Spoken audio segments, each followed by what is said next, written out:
Beaucoup sont préoccupés, Ibrahim, actuellement par la situation du pays marquée bien sûr par des tensions. On a vu bien sûr ce communiqué du khalife général des Tidjanes qui appelle bien sûr à la retenue et au dialogue. On a vu également la CEDEAO et les États-Unis. Oui, tout le monde parle du Sénégal et ça c'est, j'ai presque envie de dire malheureusement, depuis déjà quelques jours. Concernant le communiqué du khalife général des Tidjanes, déjà c'est une sortie à saluer et heureusement qu'au Sénégal on a encore ces socles-là pour la paix, pour la stabilité et que constituent les chefs religieux. Je disais souvent que on veut souvent entendre les chefs religieux. Chaque fois qu'il y a une situation, certains disent mais où sont les chefs religieux? Qu'est-ce qu'ils attendent pour parler?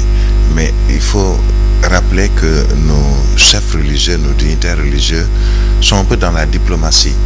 C'est-à-dire que, comme dans le monde diplomatique, on ne dit pas tout autour. Il y a certaines choses que certains, ou pour ne pas dire tous les chefs religieux, ont en commun. Ils règlent des situations sans peut-être que tout le monde ne le sache, sans pour autant sortir, prendre le micro, appeler la presse pour faire des sorties, puisque ils ont également ce sacerdoce de maintenir à flot notre pays, maintenir dans la quiétude, dans la paix, le Sénégal, et ils discutent avec qui ils doivent discuter. Quand on envoie un communiqué du khalife général des Tidjanes, mais sachez qu'il a déjà appelé, discuté avec les hommes politiques, qu'il a eu aussi peut-être l'onction du khalife de Touba à qui il voue, ou pour qui il voue un immense respect, étant son grand frère. Il a sûrement appelé les autres chefs religieux des différentes cités religieuses du Sénégal pour leur dire, écoutez, je vais faire ceci, ou qu'est-ce qu'il faut faire pour sauvegarder nos populations, sauvegarder nos talibés, sauvegarder le Sénégal de manière générale. Et c'est peut-être bien après que l'on voit un communiqué, mais c'est un communiqué qui ne s'adresse pas seulement aux hommes politiques, mais qui s'adresse aux populations sénégalaises. Ce qui est sûr, c'est que le khalife général de Tidjane, ce qui est sûr, c'est que le khalife de Touba, le khalife de Thiénaba, de Ndiassane, des autres contrées religieuses du Sénégal, des Layènes très récemment, tous ont pris leur bâton de pèlerin pour tenter de discuter avec les hommes politiques, puisque dans cette crise qu'on subit actuellement ou qu'on vit, ce sont d'abord les hommes politiques qui sont, selon en tout cas certains, à l'origine de tout ceci. Ils sont dans la diplomatie, ils ne disent pas tout haut ce que tout le monde veut savoir ou ce que tout le monde veut entendre. Ils le gèrent un peu par rapport à ce qu'ils sont en train de faire et surtout par rapport à leur position et par rapport à ces talibés, puisque quand on parle du khalife général des Tidjanes, parmi ces talibés, il y a des hommes politiques qui sont de l'opposition ou d'autres qui sont du parti au pouvoir, d'autres qui n'ont pas de préférence politique ou d'obéissance ou autre, mais qui sont juste des talibés, des citoyens sénégalais, et qui s'inquiètent de la situation du Sénégal. Il joue son rôle, il est dans son rôle. Écoutons les khalifes, écoutons les religieux. Le clergé a parlé il y a quelques semaines, je pense, avec des communiqués. Le laïcat également. Les hommes religieux, malgré ce que l'on peut penser, ils sont au fait de l'actualité et ils savent comment parler et à qui parler. Et c'est peut-être quelquefois vraiment bien plus tard que l'on voit des communiqués ou un porte-parole qui reprend les propos d'un khalife général, mais ils sont au fait de ce qui se passe et ils sont même, pour ne pas dire, très impliqués pour la recherche de la paix. Concernant la CEDEAO, bon, c'est un organe et c'est la communauté de l'Afrique de l'Ouest. La CEDEAO qui a déjà fort à faire avec 3 membres qui ont décidé de quitter. La CEDEAO qui a déjà fort à faire avec des situations dans certains pays où on parle même de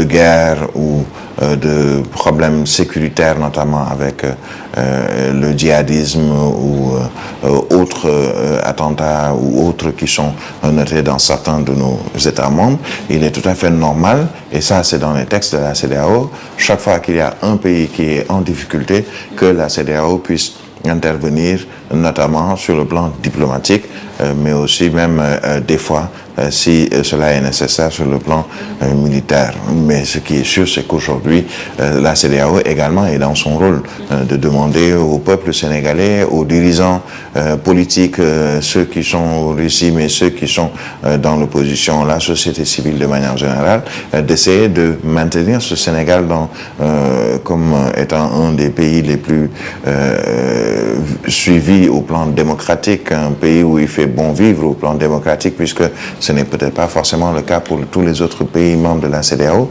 Et donc, on peut dire que la CEDEAO est dans son rôle. On avait annoncé la présence du président en exercice de la CEDEAO, par ailleurs président du Nigeria, qui finalement a préféré attendre le Parlement de la CEDEAO. Au sein de ce Parlement de la CEDEAO, on parle presque tous les jours, ou à chaque session, des différents pays, puisqu'il y a ce qu'on appelle les rapports pays.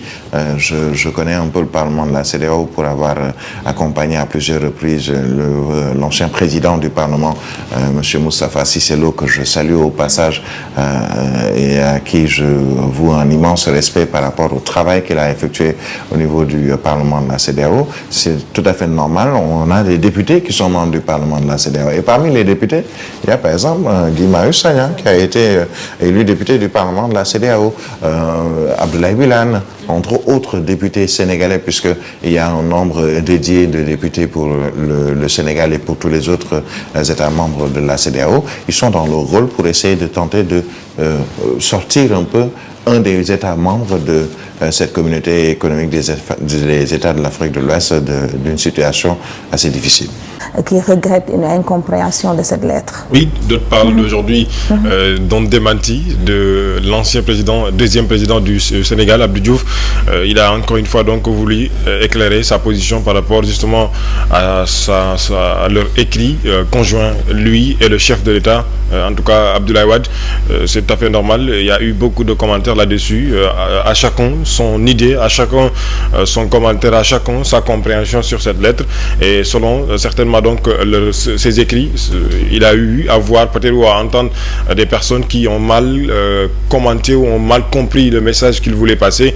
C'est la raison pour laquelle il a encore une fois davantage écrit. Il l'a expliqué depuis qu'il a quitté presque le Sénégal en 2000. Il s'est un tout petit peu retiré de la scène politique, mais aussi à rester sans commentaire, en tout cas sans beaucoup de commentaires sur ce qui se passe au Sénégal. Et là aujourd'hui il en fallait la peine. Vous le disiez tout à l'heure, le Khalife général des Tidjanes a parlé. Le